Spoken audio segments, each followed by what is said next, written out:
में थी और आज 87% है। तो इस जो एक प्रोग्राम चलाए गए हैं तो उसमें ग्रामीण क्षेत्रों में बहुत हुआ है, लेकिन मैं दुबे जी से बिल्कुल ही सहमत हूं कि इसमें अभी और इन्वेस्टमेंट करने की जरूरत है। लेकिन इन्वेस्टमेंट खाली इंफ्रास्ट्रक्चर बिल्डिंग से नहीं होता, क्योंकि मेडिसिन एक ऐसी है कि जब तक मेरे पास डॉक्टर नहीं होगा, नर्स नहीं होगा, मेरे पास एएनएम नहीं होगी, हेल्थ वर्कर नहीं होगा, और इसीलिए अब 2 कार्यक्रम शुरू किए जा रहे हैं, health in India and health by India.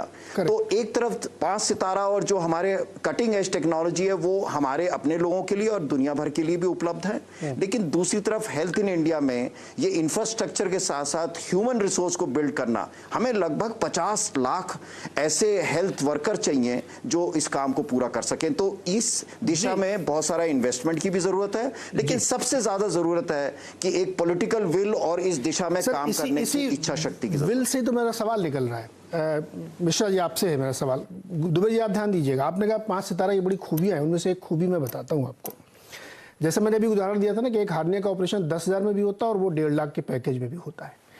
उसी 5 सितारा होटल में या एक अच्छे स्पेशलिटी होटल कह रहा हूँ, रेस्टोरेंट, चूंकि वो होटल जैसी फील देते हैं, अगर आप उस हॉस्पिटल में जाएं तो आपने क्या कमरा लिया है इसके हिसाब से डॉक्टर की विजिटिंग फीस, नर्सिंग की फीस, खाने की फीस बदल जाती है। क्यों? अरे भाई, उस पेशेंट को आप देखने जा रहे हैं, उस कमरे के बदलने से उसकी फीस क्यों बदल जाती है?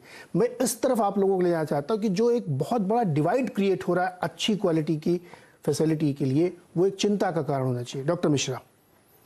नीरज, ये जो अब मैं चूंकि प्राइवेट में भी मैंने गवर्नमेंट में 37 वर्ष काम किया है और अब मैं प्राइवेट में हूँ, तो मुझे यहाँ की भी चुनौतियों का पता है और जो सरकार में चुनौतियां हैं उसका भी काफी कुछ मैंने देखा भी है, किया भी है।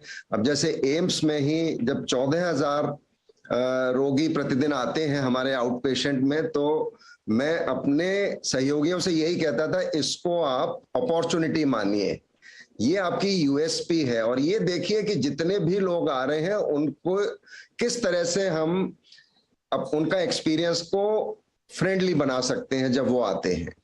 एक तो ये बात हो गई। दूसरे, जब आप कह रहे हैं कि रूम के हिसाब से क्यों चार्ज होना चाहिए, ये प्राइवेट में है ये कि अगर आप डीलक्स रूम लेते हैं तो आपके हर चार्जेस बढ़ जाते हैं।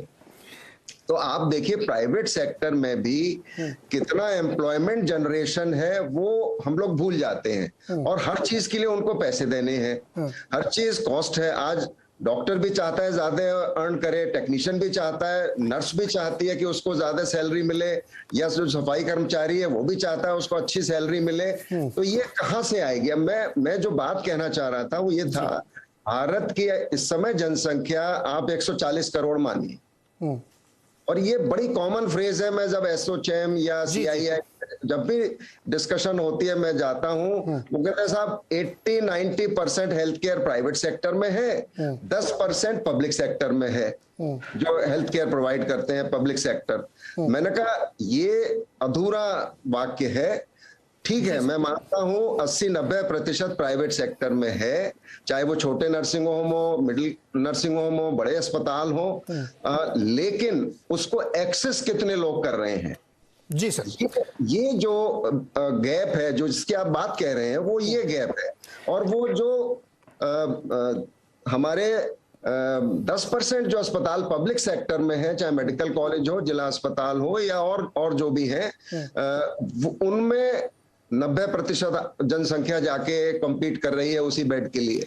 जी, ये जो जी, है इसको दूर करना, और उसके लिए आपको जैसे डॉक्टर अरोड़ा ने कहा, और दूसरा हम भूल जाते हैं, जब हम डॉक्टर रेशियो की बात करने लगते हैं तो हम आयुर्वेद डॉक्टर्स को बिल्कुल अलग से कर देते हैं, उसमें फिर हम एलोपैथ डॉक्टर को ही शामिल करते हैं। नहीं डॉक्टर मिश्रा जी, मैं इंफ्रास्ट्रक्चर की तो अपनी एक है, मैं जिस मूल प्रश्न को इस आज़ादी के महोत्सव में हम लोग ये डिस्कस करना चाहते हैं, मैं आप सारे लोगों की बातों से सहमत हूं, मैं उस इकोनॉमिक्स को डिस्कस नहीं कर रहा हूं।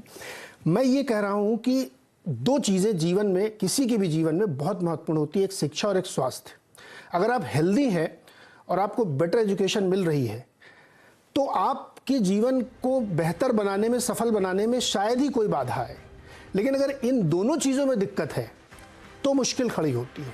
हमको एक बेस्ट क्वालिटी की चिकित्सा रीजनेबल प्राइस पे मिले, हमको बेस्ट क्वालिटी के एजुकेशन एक्सेसिबल हो और रीजनेबल प्राइस पे मिले, ये हमारा हक है। हमको तभी तो हम आगे बढ़ पाएंगे एक देश के तौर पे, एक नेशन के तौर पे। लेकिन जो हम लोग अभी समस्याओं को डिस्कस कर रहे हैं, ये आज नहीं तो कल सोचनी पड़ेंगी कि अगर मुझे 1.5 लाख रुपए में हार्निया जैसा छोटा सा ऑपरेशन कराना है तो मुझे उसके लिए कमाई करनी पड़ेगी ना, फिर वो उसके मीन्स बदलने लगते हैं। ये मैं कहने की कोशिश कर रहा हूँ कि कहीं ना कहीं वो एक रीज़न लगाना पड़ेगा। लेकिन बहुत बहुत शुक्रिया सर हमारे साथ जुड़ने के लिए। समय इतना ही था हमारे पास। इस मौके पर हम लोग यही कह सकते हैं कि हम लोग बहुत अचीव कर पाए हैं, आगे भी करेंगे। कोशिश करनी चाहिए कि कम से कम एजुकेशन और हेल्थ अफोर्डेबल और बेस्ट क्वालिटी होनी चाहिए। बहुत बहुत शुक्रिया हमारे साथ जुड़ने के लिए। देखते रहिए संदेश आवाज़।